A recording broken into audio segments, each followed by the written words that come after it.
waxay ku noolaayeen nolol ay ku riyoodaan malaayiin dad ah oo ku nool dunidan. waxay haysteen dhaqaale aan xad lahayn, waxbarasho, caafimaad, koronto iyo biyo bilaash ah. wax walbana waxay heli jireen iyagoon shaqo tegin. heer dowladdii dalkaasi ay dalalka deriskooda ka soo daabushay ajaanib u shaqaysa. laakiin maanta waxaa lagu tiriyaa mid ka mid a dalalka ugu saboolsan adduunka, dadkiisana waxaa lagu tilmaamaa inay yihiin dadka ugu xanuunka badan dunidan. waxaana dhifiye naadir ah in qof ajnabi ah uu booqdo dalkaasi saboolnimada ka jirta awgeed. haddaba sidee dal shalay hodan ahaa dhowr sano gudaheed ku noqday mid ka mid a dalalka ugu nolosha xun adduunka? magacaygu waa cabdiraxmaan cumar, halkanina waa Waaberi Media. ku soo dhowaada daawadayaal muuqaalkeenna maanta.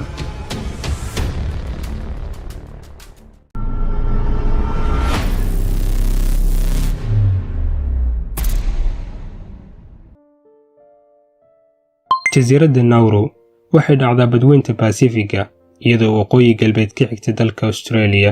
jasiiradda Nauru waxaa lagu tiriyaa inay la eg tahay 21 kiilomitir oo isku weeran, taasoo ka dhigaysa jamhuuriyadda ugu dhulka yar dalalka adduunka ka jira xilligan. Nauru ma lahan sida dalalka caalamka caasimad u gaar ah, balse waxaa jirta magaalo center u ah oo la dhaho Nairobi, taasoo ay dowladda dalkaasi ku howlgasho.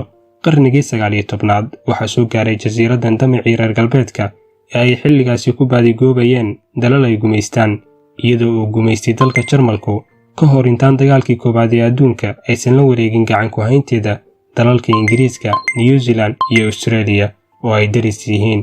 waxaana dagaalkii labaad ee adduunka mar saddexaad gumaystay dalka Japan ka hor intaanay dib ugu soo noqon maamulka saddexdii dal ee horey gacanta ugu hayay, waxayna xorriyad buuxda heshay sanadkii 1968. jasiiraddan ayaa ahayd dhul ay degaan dad sabool ah oo ku noolaa kalluumaysiga, waxayna caan ku ahaayeen furfurnaan iyo dhaqan wanaag ay u heliso dhoola caddayn joogto ah oo ay ka sinaayeen dadyowgii deganaa jasiiraddaasi. heer loo bixiyey jasiiraddii farxadda, laakiin arrintani ayaa isbeddeshay kadib markii uu booqday jasiiraddaasi Albert Fiolar sanadkii 1900 ee miilaadiga, isagoo u sheegay arrin wax badan ka beddeshay noloshii faqriga iyo saboolnimada ahayd ee ay ku noolaayeen dadkaasi. Albert ayaa u sheegay in dhulkooda ay ku duugan tahay macdanta loo yaqaan fosfaatka oo ah macdan aad u qaali ahayd xilligaasi, loona adeegsado beeraha iyo warshadaynta.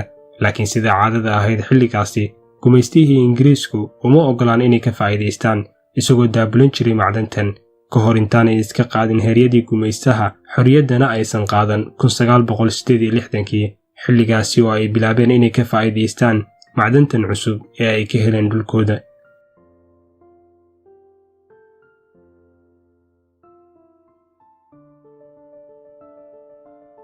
jasiiradda Nauru waxaa ku nool dad gaaraya 10,000 oo qof oo keliya, halka faa'iidada fosfaatkuna ay tahay mid aad u saraysa. sanadkii 1974 keliya waxay faa'iido ahaan u soo xereeyeen dhaqaale gaaraya $225 milyan oo dollar. marka loo eego 10,000 oo qof waxay ahayd dhaqaale aad u badan, taasoo ka dhigtay dhammaan dadkii ku noolaa jasiiraddaasi kuwo hantiilayaal ah, heeray gaareen in la waayo qof shaqeeya ka hor intaanay dowladdii dalkaasi shaqaale uga soo daabulin dalalkii Asia ee deriskooda ahaa. qof walbana waxaa la siiyey shaqaale u shaqeeya caafimaadka, korontada iyo biyahana waxaa loogu dhigay bilaash. sidoo kalena waxaa meesha laga saaray nooc walba oo ay cashuur leedahay, waxaana si xawaare sare ah u kobcayay dhaqaalaha ay yeelanayeen maalinba maalinta ka dambaysa. heer jasiiraddii saboolka ahayd ay isku beddeshay jasiirad uu ku riyoodo inuu mar uun ku noolaado qof walba oo dunidan jooga. waxaa caado ahayd in dadka jasiiraddan gawaadhida markii ay cillad yar ku timaado inay uga tagaan goobta uu ku xumaado, mid cusubna ay u doontaan dalka ay deriska yihiin ee Australia, taasoo ka dhigtay daafaha jasiiraddan mid ay buux dhaafiyeen gawaadhida aan la isticmaalin. waxaana sidoo kale caado u noqotay xafladaha joogtada ah iyo samaynta dhammaan dhaqamada xunxun ee ay ka caaganed jasiiraddani markii ay saboolka ahaayeen. madaxweynihii dalkaasina oo la dhihi jiray Brown Waka oo caan ku ahaa dhoola caddayntiisa joogtada ah, wuxuu ahaa mid mararka qaar ka heesa xafladahaasi.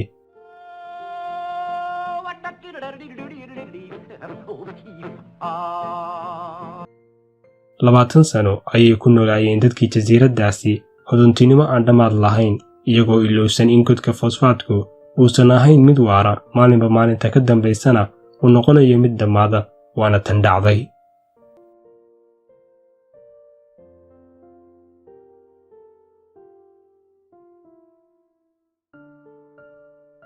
labaatan sano oo ay ku noolaayeen dadkii Nauru hodontinimo aad u baaxad weyn waxay ku soo baraarugeen ishii ay quudanayeen ee fosfaadka oo dhammaad uu ku yimid. Waxaa isdhimay fosfaadkii ay la soo bixi jireen heer ay gaari weyday dhaqaalaha uu soo xereeyay mid daboola noloshii hodantinimada ahayd ee ay la qabsadeen dadkii jasiiraddaasi. Waxayna bilowday xukuumaddii dalkaasi inay raadiso ilo dhaqaale oo ay ku kabto dhaqaale yarida soo food saartay.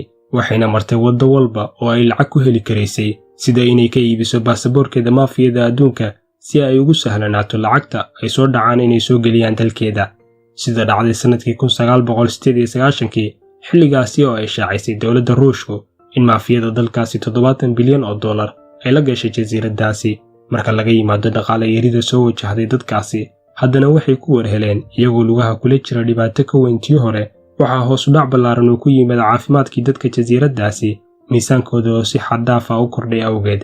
waxaana lagu tiriyey in 97% dadka jasiiraddaasi ay yihiin dad miisaan culus, taasoo ka dhigaysa dalka dadkiisu ugu miisaanka culus yihiin adduunka. sababtana ayaa lagu sheegay sida waalida ah ee ay wax u cuni jireen xilligii ay hodanka ahaayeen, wuxuuna noqday xanuunka sonkortu mid aad u saameeyey dadkii jasiiraddaasi, heer uu noqday xanuunka ugu badan ee ay u dhintaan badankoodu.